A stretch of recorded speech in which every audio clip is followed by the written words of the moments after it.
Great, thank you, Andrew. Thank you, everyone, for taking the time to join our session. We realize that there are other competing sessions right now, so we hope that you guys learned something about our journey at Oracle and how we moved away from a product-centric approach to a buyer-centric approach to marketing. So, again, my name is Kelvin G. I'm the Senior Director of Modern Marketing Business Transformation at Oracle. And what I do is marketing enablement and training and evangelism on how we need to do marketing moving forward. And Chip Woerner, who will be joining me later on, also heads up marketing operations for Oracle. So we're going to talk about new approaches to buyer-centric marketing, but we're going to first start off with an interactive test. So don't worry, this is going to be really simple and fun and easy. So if you are right-handed, please raise your right hand. If you're a southpaw, please raise your left hand. Draw a capital E on your forehead. A capital E, please, on your forehead. Okay, everyone got it? Okay, well, that took a little while, but that's okay. That's understandable. You probably realize that there's two ways you could have drawn that E. Right? One way is where the E faces you, but it's backwards to the person looking at you. The other way is where the viewer can read the E, but it's backwards to you. Remember which way you drew it. Write it down if you have to. We're going to come back to this later on in the presentation. Okay, a little bit about Oracle. We are large, we are complex, and by most people's definition, we are successful. We have about $38 billion in revenue. We have a lot of partners. We have over 140,000 employees worldwide. We're very acquisitive. We spend some serious coin on a lot of companies in the last few years. And we have about 420,000 customers worldwide. We're in a lot of countries. We have 7 industry global business units. And we have about 2,000 marketers globally. While that number may seem large to you, remember that we have to support 4,000 products, and we have to feed 74,000 sales reps worldwide. All right. So you might be thinking, wow, Oracle, so big, so much revenue, so many marketers, right? Everyone knows Larry Ellison. Oracle's logo is world-renowned and recognized around the world, right? What can possibly go wrong? Well, plenty, as it turns out. About 4 or 5 years ago, we faced some significant challenges. One was we had legacy systems.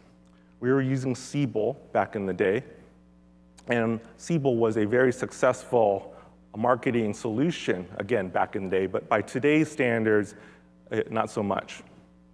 And it certainly wasn't an automation platform, and so we knew we needed to upgrade our infrastructure. We also had a lot of disparate systems that weren't interconnected. Those 2,000 marketers I talked about, well, they had a batch and blast mentality. So their idea of marketing was sending out emails to as many people that they could find in our database. So that had to change. Speaking of contacts, at one point we had over 60 million contacts in our database. Right? And not many of those could fog a mirror. So we knew we had to scale that back. We also had over 8,000 events we were running. We were tracking a lot of web visitors to oracle.com. We were passing thousands of leads to sales, right? And we were sending 200 million emails in a 12-month span. So massive scale issues. And then finally, we were taking this oil tanker to the cloud. While we had rewritten many of our applications for the cloud, we weren't acting like a cloud company. So we had to change our strategy and our processes. So those were our internal challenges, but we also had external challenges. The industry was changing. So the first challenge was this explosion of digital content. Back in 2008, Google indexed 1 trillion pages on the web. This year, that number is going to explode to 305 trillion pages. So we're going to have the equivalent of 5 internets in the year 2020. So as a marketer, Earning the right and maintaining that right to converse with your customers is your greatest challenge. And what I always say is, attention is the new oil, right? How do we maintain that dialogue with our customers when we're competing not only with our competitors, but we're competing with our aunts, our uncles, our brothers, our sisters, B2B brands, B2C brands that we're following on Facebook and Twitter, right? So attention is the new oil. So what's the solution? How do we break through that noise? Well, for me, the answer is really simple. And it's that we need to understand our customers better. And we need to do it a little bit better than our competitors. So when we talk about modern marketing transformation, invariably we're talking about the customer experience, putting the customer in the center of our marketing strategy. Second City talked about how they put the audience in the middle, and that's exactly how we think. So customer experience is the focus of modern marketing. You can't be a modern marketer and be doing batch and blast and spray and pray. Those things are not synonymous. So what we learn for us, as well as for any company, is there's really three factors around modern marketing transformation. One is you need a modern strategy. You also need a modern workforce. And then three, you need modern technology.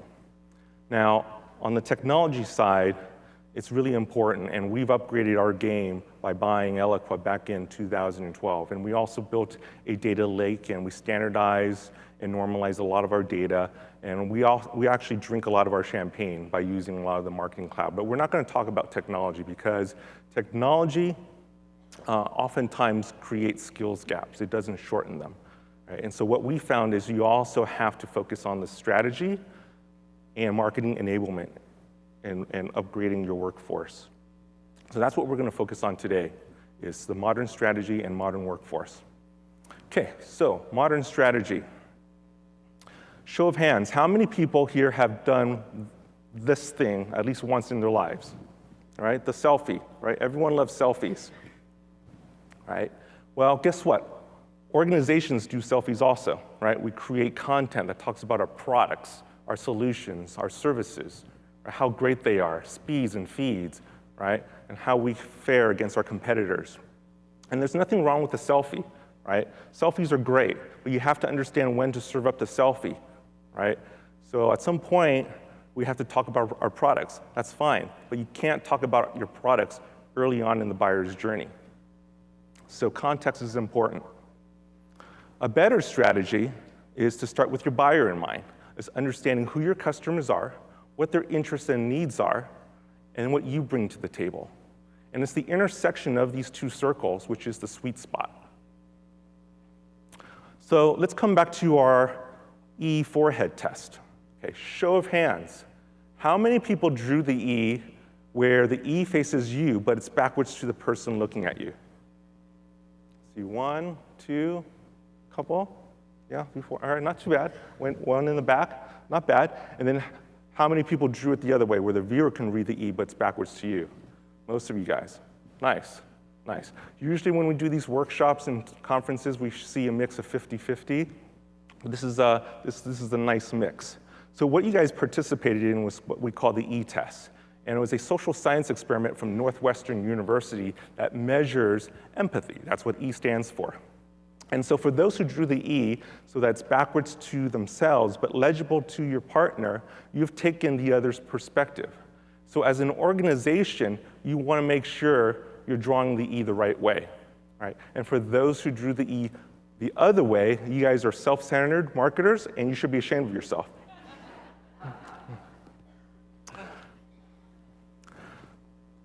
So this next slide is our modern marketing strategy at a very high level.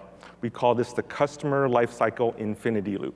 The one thing you'll need to know is that it's not a linear line. It's an infinity loop. And the key takeaway here is the buy side informs the own side, and the own side informs the buy side. Okay? So on the buy side, that's the buyer's journey. We have 5 stages in the buyer's journey. For your organizations, you may have more stages, you may have less. So we have 5, and they are the education stage. That's a stage where your buyers are doing research on a given topic to get smarter on something, understand what trends are, to change the status quo. The definition stage is defining a need for that solution for their own organization. The research stage is understanding the players in that space. Evaluation stage is shortlisting that list, right, to a handful number of vendors, who's right for me. And then the selection stage is justifying that purchase to your CFO. Okay, but then there's this own side, right? Once your customer buys from you, there's a huge opportunity where marketing can play in terms of creating the content, curating that content, and serving up that content to your customers, right? So as Tim Reister said, right, why stay?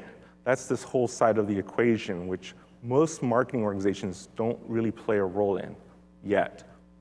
But we see a huge opportunity here as most companies have recurring revenue from SaaS, and that is deploy stage. How do you onboard new customers, right? If you bought an iWatch or an iPhone, you know that Apple sends an email welcoming you to the new iPhone or the new Apple Watch, right? It's a great onboarding experience. Rollout stage, how do you increase user adoption? Because if your users aren't using your software, your application is shelfware. The actualize stage, how do you help them calculate the benefits of the solution you sold them on? And then if you do all this right, there's the advocate stage, which is when your customers tell friends and family how great you are. And that's the magic stage because that's when you can upsell, cross-sell, and renew them. And they enter the whole buy side all over again. So you want your customers to be customers for life, right? And so this infinity loop implies and informs that relationship. The important thing, though, is to understand where your customers are on that infinity loop so you can send the right content to them at the right time. So KYC, know your customer. So how do we do that at Oracle? We do that through personas. So we built a website called Oracle Persona Central. It houses about 47 personas across executives, line of business, and IT. Each persona is information rich. It contains information about the job role, their business challenges, their internal initiatives, content and tactic preferences, success metrics, buyer type. We bring them to life with oversized quotes and embedded videos. We even have filters for certain industries or different regions. So marketing sales uses this site extensively to get buyer insights so we can create better content, better campaigns that will resonate.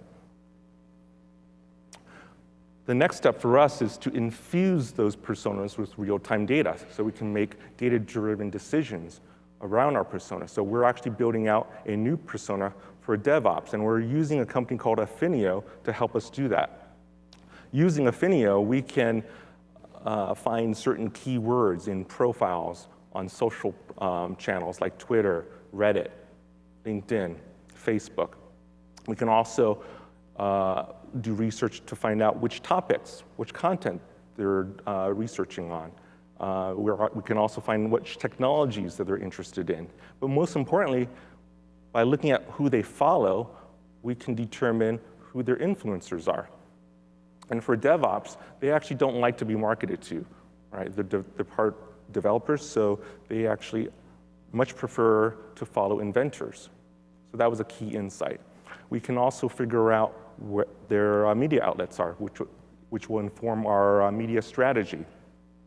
So if we know where they hang out, right, we can fish where the fish are swimming.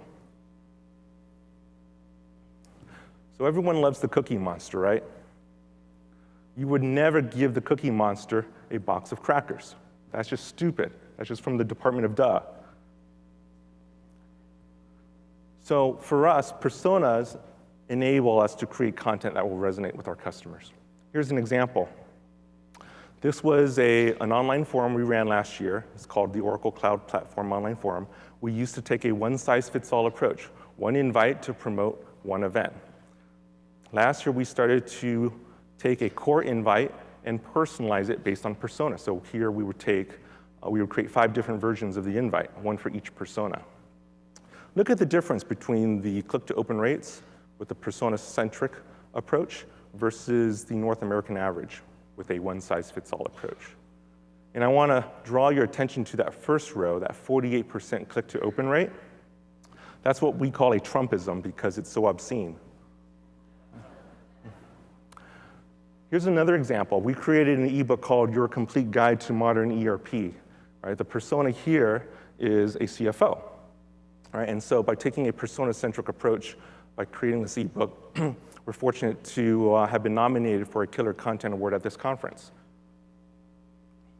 Right. So for us, it's time to flip the model. Right? We used to start with the campaign, create a piece of content, in this case an ebook, we would put it on the calendar, right?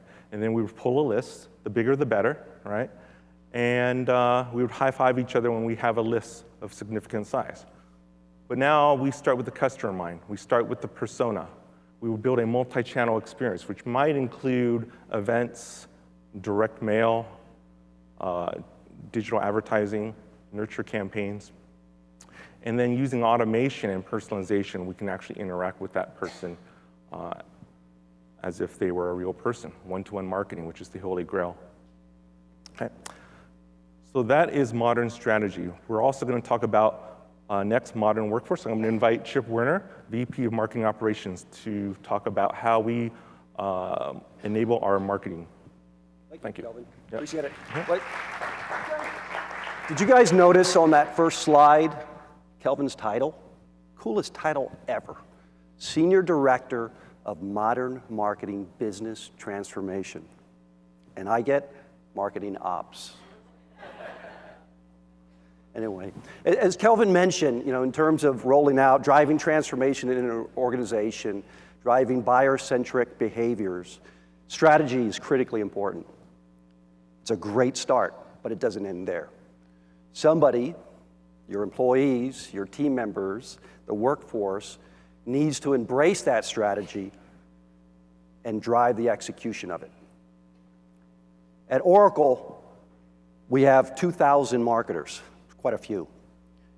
And those that are responsible for driving the execution of those campaigns, there's probably 500 of those individuals. Well, when we first embarked on this journey, we asked them, what is getting in your way? And what we heard over and over again was content, lack of the appropriate content. So what we decided to do is had a bunch of interns that were working last summer. We embarked on a comprehensive content audit. We had them go look for any content related to the 10 key initiative areas that they could find. And what did they find? They found thousands of previously undocumented assets. And a lot of these assets were high-value assets, customer testimonials, research reports, white papers. They found hidden repositories. I call it a treasure chest, right? Imagine coming across over 1,000 previously undocumented assets. But as we looked at those assets, what we determined was that they were pretty random in nature, right? They were built by various marketing individuals, campaign by campaign, project by project, program by program. So there wasn't a strategic approach to creating a lot of that content. And no big surprise here is that, industry-wide, that issue is pretty prevalent in terms of just one-off, random acts of content that are being created. And what that leads to is trying one thing. If it doesn't work, try the next. If that doesn't work, try something else, right? So while we were conducting that audit, we said, look, we can do better. We have to enable this marketing team to execute on the strategy that we had laid out. And so Kelvin and I discussed, well, resources, what are available? He had just launched Content Central. I had launched a demand generation portal. And lo and behold, when we did our audit of our own resource centers, of our own enablement sites, what did we come across? 15 disparate resource sites. And I would argue that there's not a whole lot that's modern to them, right? Inconsistent brand and feel, look and feel. We had our marketers, we'd point them to these various properties.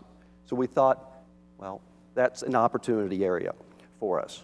So what we embarked on was to develop a content strategy and framework that was right for Oracle. We consulted a lot of firms, Serious Decisions, Content for Demand. We read up all that we could on the Content Marketing Institute papers. And what we did is we also then sat back and documented our own processes, talked to our marketers, asked them about their approach to content marketing. And what we discovered is it varied team by team, individual by individual. So we embarked on this project to define the appropriate content strategy and framework for Oracle. You can see it up there. It's 4 key pillars. It's a simplified approach to what we saw out in the marketplace. It was what was right for Oracle. And as you can see, it starts with identifying the need. And the need map to a persona, to the buyer, right? And that was a major shift that we had to undertake at Oracle. Because up until that time, most of the content was the selfie, right? Product-oriented, company-oriented. So fundamental shift there. But we also broke down the process, right? And we developed tools for the marketers to help them, to guide them through their content execution. And when we looked at that, we said, man, what a great opportunity for us to practice what we preach, to drink our own champagne in rolling out this content framework. So instead of just pushing it out on one of those resource sites, instead of just sending out another email to all our Oracle marketers, we decided it was an opportunity to develop an internal campaign. Think of it as a content marketing campaign for content marketers, your own marketers. So where do we start? Well, we started with the customer. And in this case, the buyer. The buyer was our own internal team. So how many of you have developed personas for your customers? Either Persona Central or have a repository. Now, how many of you have developed a persona for your own marketing team? You learn a lot, don't you? Very, very insightful. I would encourage all of you to do that. Sit down and have the discussion. Go through the same process you would with an external customer, do with your internal ones. And what we discovered is they weren't going to those resource sites. In fact, the one thing that they would consistently read was something we call the GMS Sherpa newsletter. Came out once a quarter. It's been around for, I don't know, probably 10 years. So we said, well, maybe that's a good starting point. Although if you look at the Sherpa there, there's very little modern or inspiring about that Sherpa. So we decided to modernize. Now, after endless debates in terms of gender, the Sherpa a he or a she, age, what's the proper clothing that a modern-day Sherpa would wear, we went through a lot of iterations, and we settled on something right here that the whole team could embrace. And this became our inspiration for this modern marketing campaign. It was a journey that we were going to take our marketers on, right? Take them on this journey, have them reach new heights. And so we commissioned an agency to help us create a brand, an internal brand. And we chose the illustrative style, something modern, something fresh, something different than you might see from Oracle external marketing. It also gave us a lot of flexibility in terms of defining the storyline and creating visuals. And we started with those 15 disparate sites. So we were able to consolidate all 15 into one modern marketing portal. We call it the Road to Modern Marketing. It's your one-stop shop for all the resources you need at Oracle. And no big surprise, that has become the single most visited portal on our intranet. Okay? We also updated all our communications. So starting with a Sherpa newsletter, new look and feel, and all our announcements, all our webinars that we do internally, all embrace that same look and feel. So consistent communication across the board. And we developed some learning resources, right, with the help of Content for Demand. Big thank you to that team. We struggled a little bit internally. You have the ideas, but how do you document those ideas, especially when you consider your audience, which is your own marketers, right? And so we developed a series of guidebooks, both electronic and printed form. There's 6 right now, focus on various topics. How to develop the appropriate personas. how to execute on a promotion plan, a content promotion plan. We also developed one in terms of content repurposing. Remember that library, those thousands of assets that we found? Well, a lot of them, most of them, were long form, 6-minute videos, 12-page briefs. And so we encourage people to think in terms of how you can repurpose, repackage, reuse that existing content, right? But we talked about it, we did webinars, we did calls, and we got a lot of head nods. Yep, good idea. Great idea. But we weren't seeing anybody actually practice that. And so then we decided, okay, we need to bring these guidebooks. We need to bring these topics to life. And how best to do that? And what we discovered is face-to-face, person-to-person, mano-a-mano. And so Kelvin and I collaborated on a series of workshops. First ones were more experimental in nature, where we'd gather a group of 20 to 50 marketers, and we'd go over these concepts right up front. And then we'd jump in and we'd actually do practical hands-on exercises. So we took content that we mapped to those individual teams, and we challenged them. We said it was a $25,000 reuse, repackage challenge. And we challenged the teams to build an integrated campaign starting with one single asset. And we were absolutely blown away by what some of those teams did, right? We recorded their presentations, we documented them, we actually rewarded some of the better ideas with real money to go execute those campaigns. So that was a pivotal moment for us, is that practicing what you preach. And those workshops that we ran enabled us to do that. Right? So we continue to run those workshops. We picked up other topics. We recently ran one for the product marketing team. Kelvin's getting ready to go to Japan to brief the team in Japan. And so there's a high demand for these. And more importantly, it's really what has been the catalyst for us to turn the corner, to take those head nods to actually rolling up the sleeves. We have an opportunity as marketers, each and every one of us here, right? We can develop the right tools, the frameworks, the strategies, but at the end of the day, right, it's not about the wand, it's about the wizard. And each and every marketer out there has the opportunity to be that wizard, to drive that change. So Kelvin and I thought we'd just close with a couple of brief takeaways in terms of what we've learned from our journey and our experience.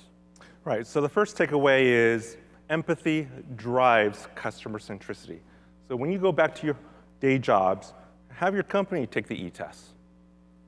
How does your company fare? Make sure your company's drawing the E the right way. Second one is be wary of selfies, right? Don't be that person at the bar who's just talking about yourself incessantly, right? Understand that there's a time for the selfie, time to talk about yourself, but it's also when it's appropriate to listen. Okay. And probably the most important for me was drink your own champagne, practice what you preach, right?